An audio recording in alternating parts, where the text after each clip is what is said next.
Teoria do poder absolutista em Jean Bodin. Artigo escrito pelo professor Edgar Dias de Vasconcelos, 1530 a 1596. Nasceu na França, filósofo e jurista, autor de um livro famoso, República, que representava a mentalidade do seu tempo e que seria hoje um pensamento reacionário. Ele defendeu a seguinte tese, referente ao poder político: o conceito de soberano ligado à realeza por natureza era eterno. Essa determinação vinha exatamente de Deus. O poder político era perpétuo e soberano, absoluto. A justificativa era divina. Isso porque o rei representava a imagem de Deus. Bodin viveu em pleno iluminismo, período em que representou a mudança de uma forma de Estado a outro, a superação do antigo regime, a mudança do feudalismo em benefício da burguesia nascente. Os servos deixavam de ter uma função produtiva e em seu lugar nascia o proletariado.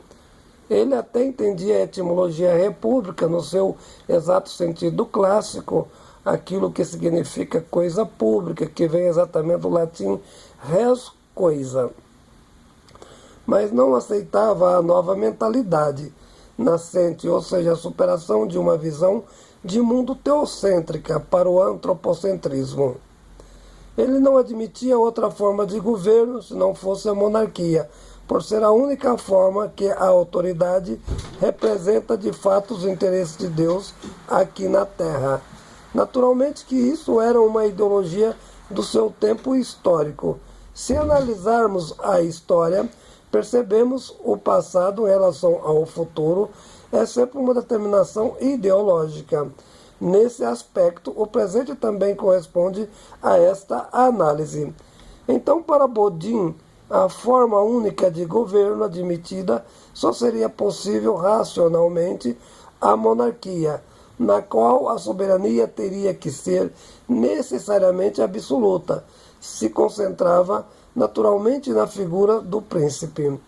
Qualquer outra forma de poder ou modelo de Estado era diabólico, demo, que significava a etimologia, cujo sentido determinava-se por povo.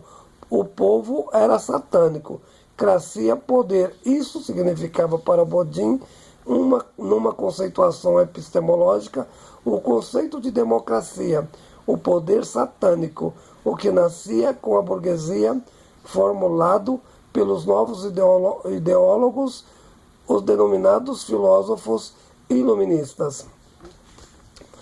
Bodin foi um estudioso de Aristóteles e, consequentemente, de Tomás de Aquino. O mesmo modelo defendido por São Tomás afirmava com efeito Jean Bodin ser a monarquia o regime mais correto de acordo com o fundamento das coisas. O seu fundamento era simplificado, sem teoria política formulada com consistência. Dizia ele: no mundo é natural a família ter apenas um chefe, o pai. No céu existe apenas um sol. No universo existe só um Deus criador. Ele nunca entendeu que na sociedade existiram diversidades de deuses, que a ideologia de um Deus único foi fruto da concentração do poder, fato exatamente do estabelecimento nobre nos estados antigos. Desta forma, argumentava ele em defesa da sua teoria do absolutismo, é mais do que lógico e justo que a soberania, força de coesão social do seu tempo, seja realizada naturalmente na monarquia, centralizada totalmente na pessoa de um príncipe que é sagrado por Deus. Questionar a soberania seria como ofender o próprio Deus. Isso era inadmissível politicamente. Mas o pensamento de Bodin não era de tudo apenas reacionário. Tinha algumas mediações do mundo moderno nascente, como produto da filosofia iluminista. Vejamos outras defesas da sua parte. A monarquia não podia ser confundida com o governo tirânico. Se não era democrático, não poderia ser totalmente absolutista. O monarca não tinha direito de desprezar as leis da natureza. abusar das pessoas livres ou até mesmo dos escravos. Tinha que respeitar a propriedade privada, nas palavras dele mesmo.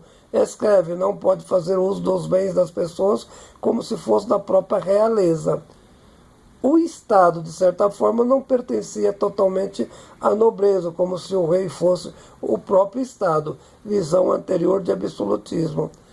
Essa mudança era relativamente contrária ao absolutismo, posteriormente que passou a fazer parte do conceito que denominamos de déspotas esclarecidos.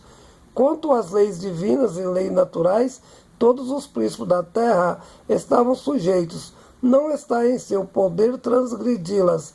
Dentro dessas leis, afirmava Budin, destaca de modo particular o respeito que o Estado sempre precisou ter em relação ao direito à liberdade das pessoas. Mas também com certo espírito burguês, desenvolvido na sua teoria de Estado, formulou Budin. A propriedade privada era sagrada e, de um modo geral, todas as formas de riquezas ou bens materiais. Artigo escrito pelo professor Edgar Dias de Vasconcelos.